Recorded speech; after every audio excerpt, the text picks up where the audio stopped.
Hello everyone, welcome back to my YouTube channel. And आज हम इसमें सॉल्व करेंगे class 8 math pole star chapter 7 comparing quantities. ये होंगे 6 मार्क्स के क्वेश्चंस। इसके जो प्रीवियस वीडियो था उसमें हमने देखा था 1 से लेके 5 तक के क्वेश्चन, 6 मार्क्स के क्वेश्चन थे, 1 से लेके 5 तक का क्वेश्चन देखा था। आज हम 6 क्वेश्चंस को सॉल्व करेंगे, ठीक है। फिर इसके बाद लास्ट वीडियो आएगी जिसमें आपको 22 क्वेश्चंस इसके नेक्स्ट वाले पार्ट में आपको मिल जाएगा, ठीक है। बस बहुत कम टाइम है अपने पास, रिवीजन करना है, पूरा फोकस अभी स्टडी पे देना है, फ़ोन से दूर रहना है। यानी कि काम के समय में फ़ोन उठाना है। जैसे अभी तो रिवीजन कर रहे हो, ऐसा नहीं हो सकता ना कि अब मैं फ़ोन बंद करके रिवीजन कर सकता हूँ। काम की चीज़ें देखनी है ना, स्टडी के रिलेटेड चीज़ें देखनी है। और बस आज हो गया 14, 4 दिनों बाद क्या होगा, आपके एग्ज़ाम आ जाएंगे ना, तो अच्छे से रिवीजन कीजिएगा। मैंने सारे के सारे MCQs के वीडियो अपलोड किए हैं, सैम्पल पेपर अच्छे से कीजिएगा। 2 मार्क्स के क्वेश्चन वहीं से बनने हैं, 6 मार्क्स क्वेश्चन भी क्या पता उसी में से कहीं से आ जाए। पर अगर आपको पूरा करना पड़ेगा ना, एक बार रिस्क लेके नहीं जा सकते। अगर आपको full out of full marks चाहिए ना, तो रिस्क बिल्कुल नहीं ले सकते हो। जितने क्वेश्चन है उतने सारे के सारे क्वेश्चन सॉल्व कीजिएगा। एग्जाम्पल के क्वेश्चन इसमें दिए हैं तो एग्जाम्पल के क्वेश्चन आ भी सकते हैं। फिर उस टाइम पे ये हो जाएगा, जो हमारा पेपर है आउट ऑफ सिलेबस आया था, आउट ऑफ सिलेबस नहीं आया था एग्जाम्पल के क्वेश्चन, वो एक ना एक या दो आपको दे देगा। तो इसमें क्या करेंगे, चलिए बहुत ही इजी वे से सॉल्व करेंगे। अगर आप मेरे चैनल पे नए हो, चैनल को लाइक, सब्सक्राइब एंड अपने फ्रेंड के साथ शेयर कीजिए, ताकि वो भी तो कम से कम, यार तुम्हारी फ्रेंड्स है उनको भी तो पास होना ज़रूरी है ना, उनके भी तो अच्छे मार्क्स आने चाहिए, है ना। ठीक है, तो उनको भी शेयर कीजिए ताकि उनको भी बेनिफिट मिले। तो चलिए क्वेश्चन सॉल्व करते हैं। क्वेश्चन नंबर 6 क्या है, अच्छे से समझेंगे, सॉल्व करेंगे। क्वेश्चंस मैंने लिखा हुआ है, समझते हैं कैसे करना है। क्वेश्चन 6 देख लो, ये है question 6। A person purchased A LED TV. एक पर्सन है, एलईडी टीवी परचेज कर रहा है फॉर 5400 इंक्लूडिंग 8% सेल टैक्स। यानी कि इतने का वो टीवी खरीद रहा है जिसमें कि 8% टैक्स इंक्लूड है। Find the price before sale tax was added. अगर इसमें से मैं 8% जो इसमें टैक्स ऐड था उसको निकाल दूं तो कितना टीवी का प्राइस होगा। इसमें 8% टैक्स इंक्लूड है, टैक्स को हटाइए और बताइए कि ये टीवी कितने का था। ये हमें इसमें फाइंड आउट करना है। तो देखो, कॉस्ट प्राइस ऑफ एलईडी कितना है, 5400 है। मार्क प्राइस, यानी कि मार्क प्राइस मुझे नहीं पता है ये टीवी कितने का था, इसमें 8% टैक्स कितना रुपए लगा है, ठीक है। तो मैंने मार्क प्राइस को क्या मान लिया, माना एक्स माना। सेल टैक्स, टैक्स कितना लगा है, 8% लगा है। अब परसेंट को हटा के हम किस में चेंज करते हैं, इसको अमाउंट में चेंज करते हैं। 8% हटाया, आया 100 मल्टीप्लाई मार्क प्राइस होता है ना। अगर टैक्स इन रुपीज़ में निकालना होता है, हम क्या करते हैं, 8/100 multiply mark price. Mark price मुझे नहीं पता था। मार्क प्राइस क्या होता है, जो इसका ओरिजिनल प्राइस है वो हमें नहीं पता था, इसलिए हमने इसको क्या माना, एक्स माना है। 2 के टेबल पे देखो, 4 के टेबल पे जो 8 आता है 2 टाइम्स पे आता है, 4 के टेबल पे जो 100 आता है 25 टाइम्स पे आता है। 2 को x के साथ मल्टीप्लाई करेंगे तो 2x आ गया, 25 का 25, ठीक है। देन इसके बाद क्या होता है, देखो formula, cost price equal to tax price plus mark price, ठीक है। फॉर्मूला याद रखिएगा, कॉस्ट प्राइस यानी कि टैक्स प्लस मार्क प्राइस। यानी कि मुझे मार्क प्राइस क्या मुझे नहीं पता है ना, तो मुझे CP पता था 5400 को, कॉस्ट प्राइस मेरे को मालूम था। इक्वल टू टैक्स कितना आ गया, 2x अपॉन में 25, मार्क प्राइस कितना है, x है, x है ना, यहाँ पे आ गया x। मुझे x की वैल्यू फाइंड करनी है। पहले उससे पहले क्या करेंगे, इसको सेम टू सेम उतारेंगे, इसका लेंगे एलसीएम, इन दोनों को मल्टीप्लाई करेंगे, 25 आएगा, देन क्रॉस मल्टीप्लाई कर दो, 2x 25x। देन इसके बाद क्या होगा, same to same equal to 25 में अगर 2 प्लस करेंगे 27x आएगा, अपॉन में 25 आएगा। मुझे x की वैल्यू चाहिए ना, तो अब क्या करो, ये डिवाइड में है, इसको मल्टीप्लाई में भेजो। तो देखो 5400 मल्टीप्लाई 25, ये x के साथ 27 मल्टीप्लाई में था, इधर क्या हो जाएगा, डिवाइड हो जाएगा। x को यहीं पे छोड़ दो, x मेरा यहीं पे रह गया, ये इसके साथ मल्टीप्लाई में चला गया, 27 के नीचे डिवाइड में आ गया। 27 के टेबल पे 54 2 बार में आता है, ठीक है। पर ये 2 जीरो बच गया ना, 2 जीरो बचा है। 25 टू जा कितना होता है, 25 टू जा होता है 50 होता है ना, और 2 जीरो बच गया था, 2 जीरो मैंने यहाँ पे लगा दिया, 50 प्लस में 2 जीरो लगा दिया। यानी कि मार्क प्राइस ऑफ एलईडी कितना था, 5000 था, ठीक है। ये था आपके एग्जाम्पल का क्वेश्चन था। ऐसा ना हो फिर एग्जाम्पल के क्वेश्चन आ जाए, फिर आउट ऑफ सिलेबस वाला सीन नहीं होना चाहिए, ठीक है। आपको क्वेश्चन तो सारे आने चाहिए।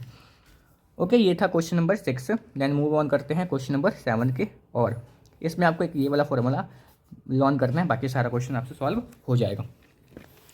इसके बाद देखिए ये वाला, ये सब वाला डिस्कशन करेंगे। ए सम वाला नहीं, हाँ चलो ए सम वाला कर लेते हैं, इसको सी वाला करेंगे।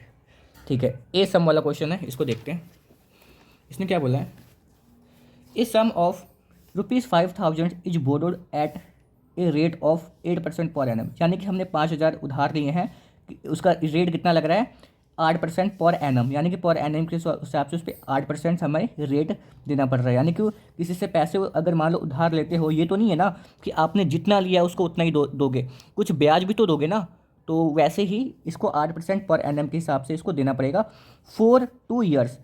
फाइंड द सिंपल इंटरेस्ट, हमें 2 साल का पता करना है। 2 साल बाद अगर इसको अमाउंट वापस करेंगे, हमने उधार लिया उसको चुकाएंगे, तो हमें कितना पैसा देना पड़ेगा। और हमें also find the simple interest पता करना है and the amount to be paid, यानी कि हमें सिंपल इंटरेस्ट पता करना है और हमें कितना अमाउंट पेड करना पड़ेगा वो पता करना है 2 साल बाद। सिंपल इंटरेस्ट पता करना है और अमाउंट कितना हमें पे करना पड़ेगा 2 साल बाद वो पता करना है। तो सिंपल इंटरेस्ट का फॉर्मूला क्या होता है, P principal multiply rate multiply T upon में 100 होता है ना। प्रिंसिपल की वैल्यू यानी कि 5,000, रेट 8% पर एनम के हिसाब से लग रहा है, टाइम 2 ईयर्स। यानी कि सिंपल इंटरेस्ट क्या करोगे, देखो वैल्यू पुट करो ना, सिंपली सारा का सारा हमने क्या किया, वैल्यू को यहाँ पे पुट ऑन किया। पुट ऑन करने के बाद क्या होगा, हम सीधा कैंसिल करेंगे। 2 जीरो से 2 जीरो क्या हो गया, कैंसिल हो गया। यानी कि ये 2 जीरो था, ये 2 जीरो से 2 जीरो क्या हो गया, कैंसिल हो गया। अब क्या होगा ना, 8 टू जा कितना होता है 16 होता है। जब 16 को 5 के साथ मल्टीप्लाई करेंगे तो क्या आ जाएगा, 80 आ जाएगा। 80 आ गया। अब ये 1 जीरो बचा था, 1 जीरो मैंने यहाँ पे लगा लिया, क्या हो गया, सिंपल इंटरेस्ट मेरा क्या आ गया 800 आ गया। सिंपल इंटरेस्ट तो मेरा पता लग गया। अब मुझे पता करना है भाई मुझे कितना अमाउंट है उसमें 2 साल बाद पे करना होगा।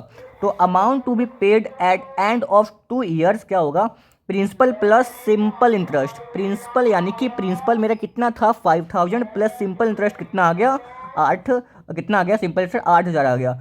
जब दोनों को पता करेंगे, जब दोनों को प्लस करेंगे तो क्या आ जाएगा, इसमें 5,800 मेरा क्या आ गया, आंसर आ गया। तो मुझे 2 साल बाद कितना अमाउंट पे करना पड़ेगा, 5,800 रुपये मुझे उसको पे करना पड़ेगा। ठीक है, तो ये वगैरह हो गया। सिंपल इंटरेस्ट के बिना तो नहीं आ सकता था ना। ठीक है, तो सिंपल इंटरेस्ट हमारा ये आ गया और इसका अमाउंट हमारा ये आ गया। ये था कौन सा क्वेश्चन नंबर, देखिए अच्छे से, एक ही फार्मूला यूज हुआ है, इसको अच्छे से देख लीजिए, सारा कुछ गिवन ही है। ठीक है, टाइम भी गिवन था, हमने टाइम 2 ईयर्स पुट करके निकाला है। ठीक है, ऐसा नहीं हो सकता यहाँ पे टाइम हमने 3 पुट किया है, जो टाइम गिवन था उसी अकॉर्डिंग पुट किया। बाद में जो सिंपल इंटरेस्ट आया उसको हमने, जो हमारा प्राइस था उसमें हमने ऐड ऑन कर दिया, तो हमें पता लग गया। ओ माई गॉड, यहाँ पे आपने ना 8,000 क्यों लिखा है। ठीक है, यहाँ पे 800 आएगा। ठीक है, यहाँ पे करेक्ट कर लीजिएगा, जब दोनों को प्लस करोगे तो 5,800 आएगा। ठीक है, चलिए इसके बाद क्वेश्चन नंबर सीमा वाला करेंगे। सीमा किसी का नाम हो सकता है, बताइए कि इसका नाम सीमा है। तो Seema about a box of biscuit वाला करते हैं। चलिए, Seema about a box of biscuits for 904, यानी कि 904 में सीमा एक बॉक्स का बिस्किट खरीदती है। ठीक है, किस लिए, वैलेंटाइन डे के लिए नहीं खरीदना है। ठीक है, क्योंकि आज ब्लैक डे भी है, उसको भी ध्यान में रखना है। ठीक है, सीमा से अगेन क्वेश्चन सॉल्व करते हैं, ध्यान से समझिएगा। Seema about a box of biscuit for 904, यानी कि सीमा ने क्या किया ना, एक बॉक्स का बिस्किट खरीदा जिसका जो प्राइस था 904 रुपीज़ था, which includes A sale tax 13%। इसमें 13% टैक्स इंक्लूड है। जो 904 का बिस्किट का जो बॉक्स लिया ना, उसमें 13% टैक्स इंक्लूड होके 904 रुपीज़ उसने पे किया है। Which is the price of biscuit box without sale tax. अब बताइए, अगर सेल टैक्स को मैं हटा दूँ, 13% जो टैक्स लगा है उसको अगर मैं हटा देता हूँ, तो जो बिस्किट का बॉक्स है वो आपको कितने का मिलेगा, यानी कि आपको नहीं, सीमा को कितने का मिलेगा। ठीक है, but price of biscuit box without sale tax, मुझे बिस्किट बॉक्स का प्राइस पता करना है बिना सेल टैक्स लगाए। ओरिजिनल प्राइस तो मुझे पता नहीं था, इसमें तो सेल टैक्स इंक्लूड है ना भाई, तो सेल टैक्स को मुझे, सेल टैक्स का प्राइस पता था इंक्लूड करके, ओरिजिनल प्राइस मुझे नहीं पता था, मैंने क्या माना, एक्स मान लिया।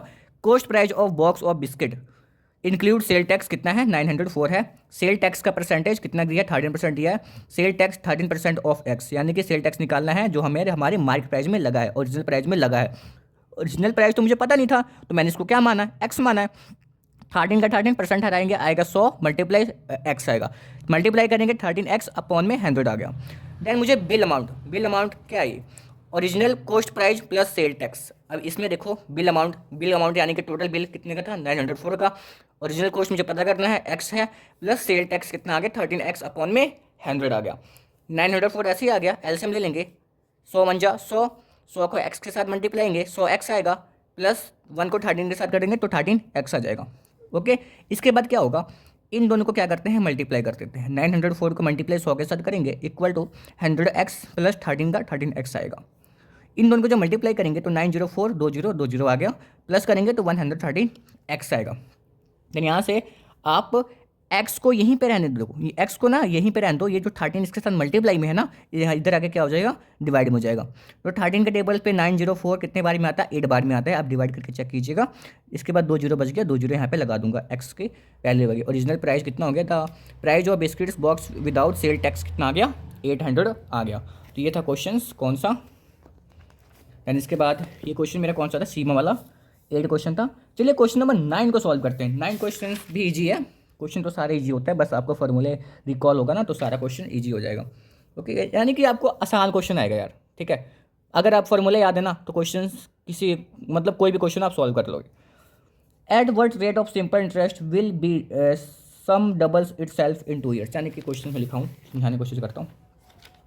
Eight will rate of simple interest will at sum doubles itself in 2 years, यानी कि बताओ सिंपल इंटरेस्ट उस पर कितना लगेगा कि वो 2 साल बाद क्या हो जाए, वो अमाउंट उसका डबल हो जाए। अगर 2000 है तो बाद में 4000 हो जाए, 5000 है तो 10,000 हो जाए। तो ये मुझे पता करना है कितना सिंपल इंटरेस्ट लगाऊं कि जो अमाउंट हो जाए क्या हो जाए, वो डबल हो जाए।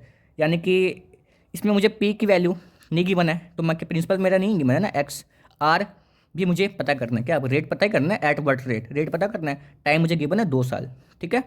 अमाउंट देखो, अमाउंट क्या होना चाहिए, डबल होना चाहिए, यानी कि x यानी कि 2x होना चाहिए। x प्लस एक्स, मैंने x बना था ना इसे, x प्लस एक्स क्या हो जाएगा, 2x हो जाएगा। प्रिंसिपल मुझे नहीं पता था अमाउंट, अब उसने क्या बोला कि इसके डबल हो जाए, तो यानी कि x प्लस एक्स 2x हो जाए, यानी कि इसके डबल हो जाए, प्रिंसिपल के वो डबल हो जाए, ठीक है। उस पर कितना रेट लगे कि वो अमाउंट क्या हो जाए, डबल हो जाए। टाइम भी दिया है 2 साल का। सिंपल इंटरेस्ट का फॉर्मूला अमाउंट माइनस प्रिंसिपल, ठीक है। ये फॉर्मूला को लॉन रखिएगा, अमाउंट माइनस प्रिंसिपल। अगर हमें अमाउंट गिवन हो, प्रिंसिपल गिवन हो, तो आप सिंपल इंटरेस्ट का फॉर्मूला ये अप्लाई कर सकते हैं। अगर उसमें अमाउंट गिवन हो और प्रिंसिपल गिवन हो, amount 2x minus principal x, simple interest क्या आ गया, x आ गया। ये कब होगा, जब ये हमें अमाउंट और प्रिंसिपल गिवन हो।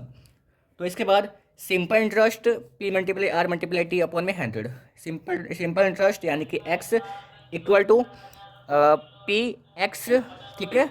और इसके बाद मल्टीप्लाई आर मुझे नहीं गिवन था, और ये जो 2 है, ये जो 2 है 2 का 2, देन अपॉन में क्या आ जाएगा, ये 100 का 100 आ गया।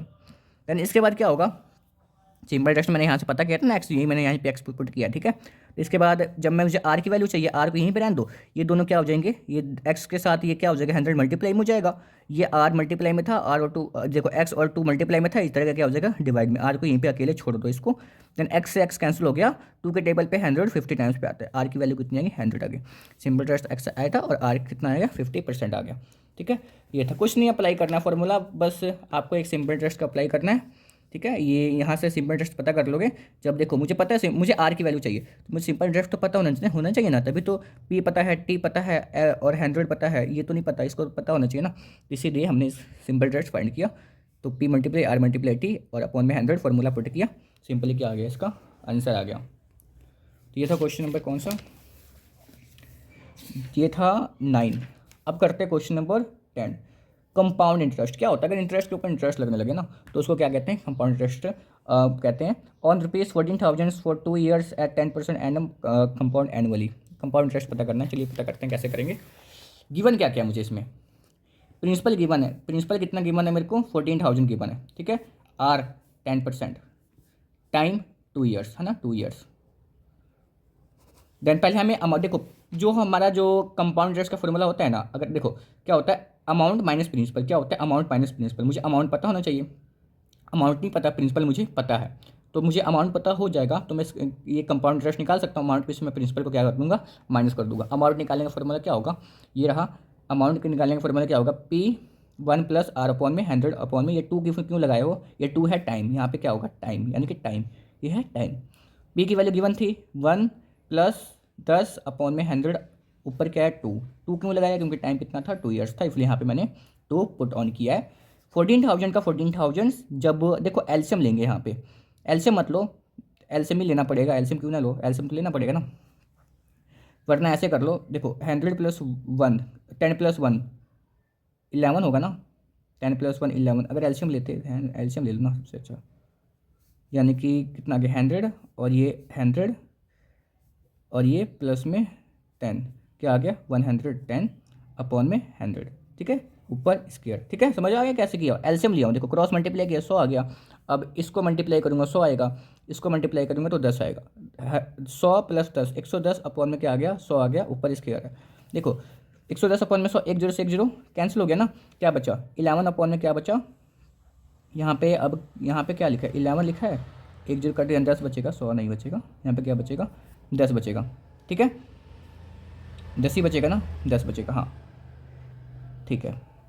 ये सिंपल 11 को 11 से मल्टीप्लाई करेंगे तो 121 आएगा, और 10 को 2 से करेंगे यानी कि 10 मल्टीप्लाई 10 करेंगे तो क्या आएगा 100 आएगा।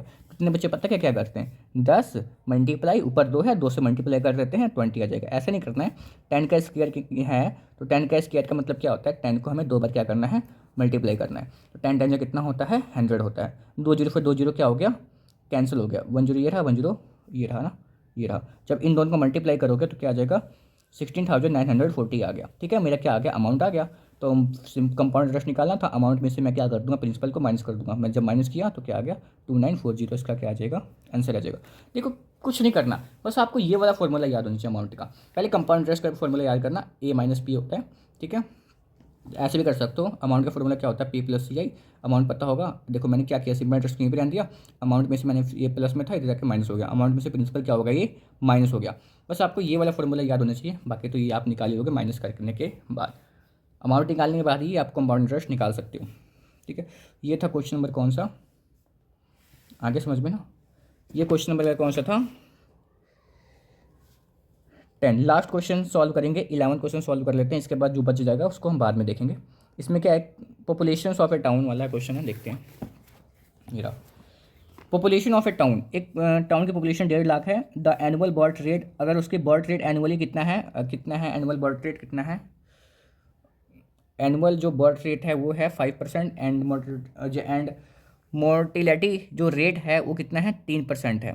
Find the populations after 2 years, मुझे क्या पता करना है, मुझे पॉपुलेशन पता करना है 2 ईयर्स बाद, यानी कि ध्यान से समझो यार, उसमें क्या बोला है ना, उसने बोला है कि 5% उसका बर्थ रेट है एनुअली, और मृत्यु दर जिसे मोर्टेलिटी रेट कहते हैं वो 3% है, ठीक है। अब मुझे क्या पता करना है उस पॉपुलेशंस में 2 ईयर्स बाद वो बताना पॉपुलेशन कितना हो गया है ना, find the populations after 2 years. Population of the town given था, birth rate mortality rate given था, ग्रोथ रेट कितना है 5 में से 2 को माइनस कर दूंगा तो क्या होगा 2% उसकी ग्रोथ रेट है पर एनम के हिसाब से। 2 साल बाद पता करना है तो सिंपली 2 साल बाद पता करना है पी 1 प्लस आर अपॉन में 100 और ऊपर टी यानी कि time, P populations this 1 plus 1 plus R की वैल्यू 2% अपॉन में 100 ऊपर 2, यानी कि आप इसको क्या करोगे सिंपली 2 के टेबल पे 100 50 बार में आता है 1/50 आ गया, ठीक है, सेम ही सेम चल रहा है। अब यहाँ पे एलसीएम ले लेंगे 50 1 जा 50, इसको क्रॉस मल्टीप्लाई करेंगे, 50 को 1 से करेंगे 50 आएगा, प्लस 1 को 1 से करेंगे 1 आएगा, देन इसको सेम टू सेम उतारो 50 प्लस 1 51 अपॉन में 50 ऊपर स्क्वायर है। देन अब यहाँ से देख समझना, यहाँ से समझाने की कोशिश करता हूँ, ये 1 5 1 2 3 4, ठीक है, इसके बाद 51 जो मल्टीप्लाई 51 करोगे तो क्या आएगा 2601 आएगा, अपॉन में जब 50 को 50 से करोगे तो 252 पर 0 आएगा, 2 जीरो फिर 2 जीरो क्या हो गया कैंसिल हो गया। देखो 20 अब ये बचा ना 25 के टेबल्स पे ना, आप ऐसे करो पहले 5 के टेबल से कैंसिल कर दो, क्या ये देखो ये क्या है, ये है 1520 अपॉन में 25 है, पहले इसको सॉल्व करते हैं। 5 के टेबल पे 25 5 बार में आता है और जो 15 है वो 3 बार में आता है। अब ये 300 बचा ना, 300 बचा अपॉन में 5 बचा, 5 1 जा 5, अब 5 के टेबल पे 300 कितनी बारी में आएगा 5 6 30 0 60 बारी में आएगा, तो जब 60 को इसके साथ मल्टीप्लाई करोगे तो मेरे क्या आ जाएगा 156060 आ जाएगा, ये मेरा क्या हो जाएगा आंसर हो जाएगा, ठीक है। यानी कि बढ़ तो रहा है, कितना बढ़ेगा देखो पहले कितना था अब उससे क्या हो गया ये ज़्यादा हो गया, तो ये हो गया क्वेश्चन नंबर कौन सा, आज जितनी करेंगे क्वेश्चन नंबर 11 तक हो गया, बस 12 से लेके 22 तक है ना, इंपॉर्टेंट है यार, करना तो पड़ेगा, यानी कि फार्मूला अगर आप लर्न है फिर से क्वेश्चन आसानी से हो जाएगा। चलिए मिलते हैं इसके नेक्स्ट वीडियो में, सो देखते रहिए। Thank you for watching my video, thank you.